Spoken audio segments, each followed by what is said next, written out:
Hello, I'm Scott with Shoms Photography, and today I'm going to go over some of the items that I use to patch and seam my latex props or masks. First off is these mini squeeze bottles. I love these little mini squeeze bottles. I got them off Amazon. Don't know who I bought them from or what the SKU number is for them, but that's where I got them, Amazon. So you can find them on Amazon. I use these to patch my Ultra Cal molds with Ultra Cal. I mix up a little Ultra Cal and a little distilled water, shake it up, and I can get into all those little small pinholes that you might get when you start making your molds, and then you can come back in with some wet sandpaper or your loop tool and smooth that out and clean up that mold.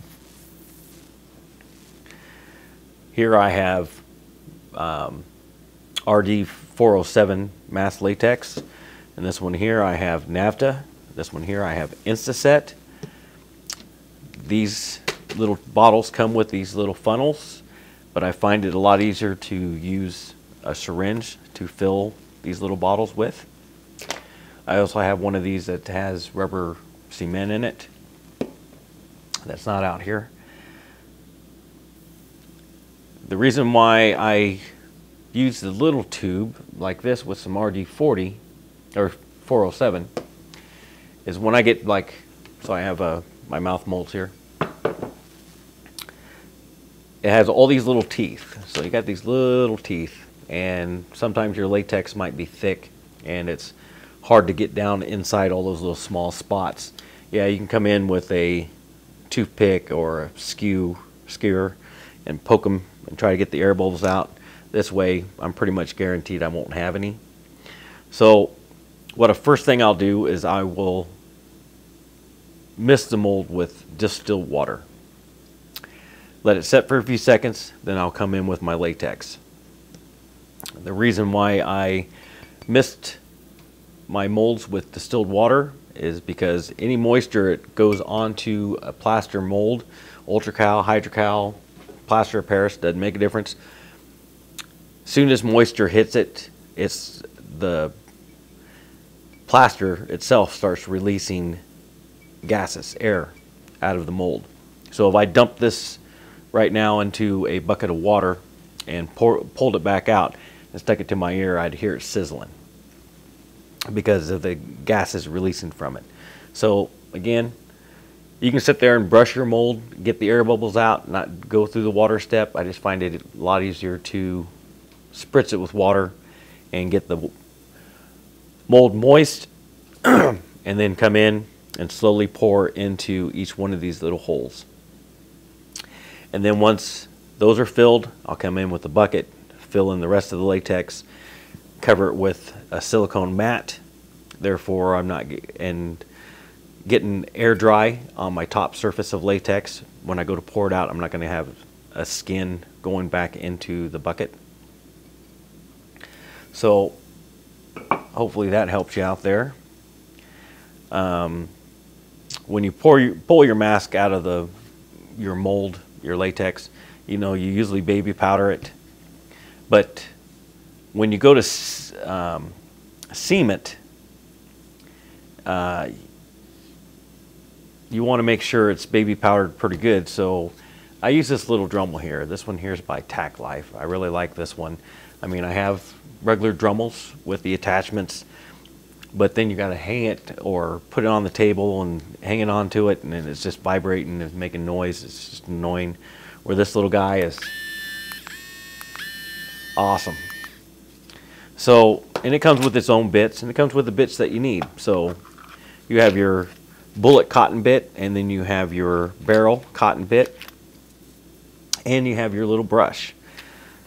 So before I go to the Dremel, I actually take my flashing off, if I have any flashing, using a pair of curved scissors. This will get right down to the surface and get right on that edge. You can just trim out your flashing out real quick with that. Then I'll come back over with my Dremel, either with the barrel or the bullet, depending on which one I need.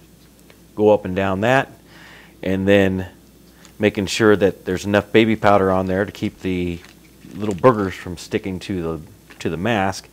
And if they do, then you have your little brush attachment, and that gets them off. So after you've finished up your flashing, a lot of times you might have little pinholes or pin bubbles spots. That's where I'll come in and use this. But before I use the latex, I come in with nafta.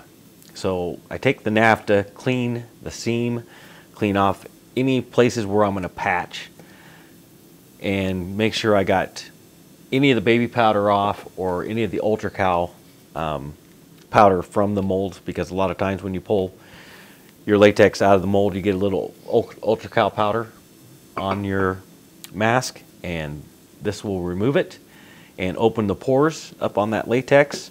So then when I use this, I get a solid chemical bond. I don't have anything in between the latex and latex, and therefore this will bond. It will not peel back off. If I didn't do the nafta and I used the latex and it had baby powder in between the latex and the baby powder, then that will just peel right off, because the baby powder is not adhering to the original latex.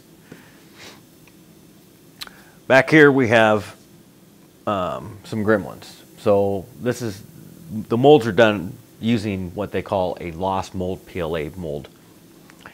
So it's 3D printed and then plastered over the top of that to make your mold. Then when it's cured, then you put it in the oven, and the PLA will melt out of the mold. So therefore the mold becomes empty. And then because he's too big to fit on the print bed all in one piece, so he has to be done in sections. So like the 2 arms, the 2 legs, the head, the ears, the spines, the center body. And to put them together,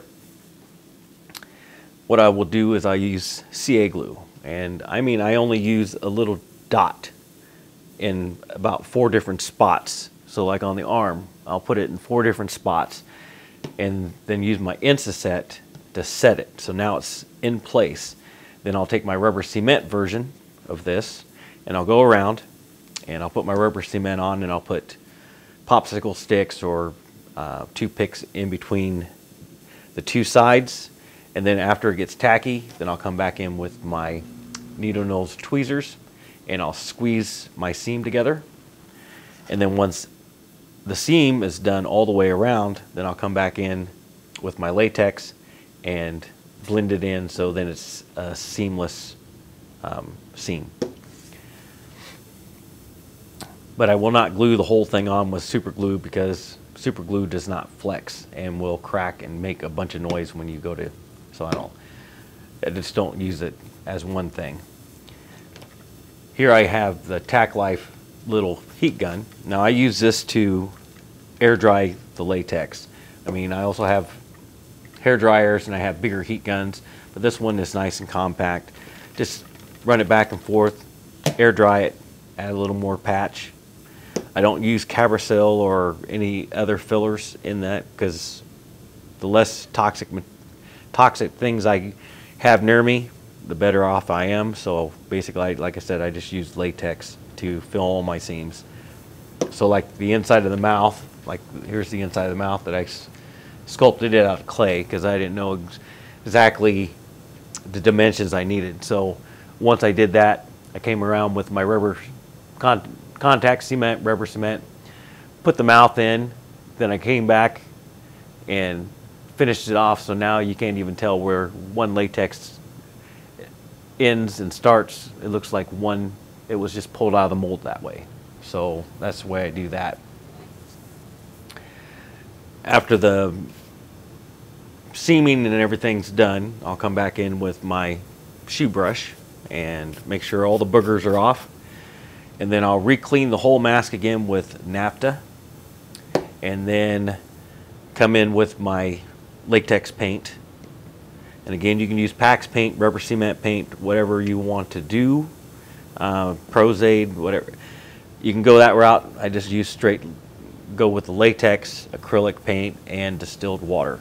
Again, I don't use tap water due to the fact that latex will curl if the water is put in wrong, so you get less chance with distilled water than you do with tap water. Let's see, is there any others? Those are pretty much all the tools I use to patch and seam my latex masks and props. Hopefully you'll find this helpful. My name is Scott with Shoms Photography, and thank you for watching.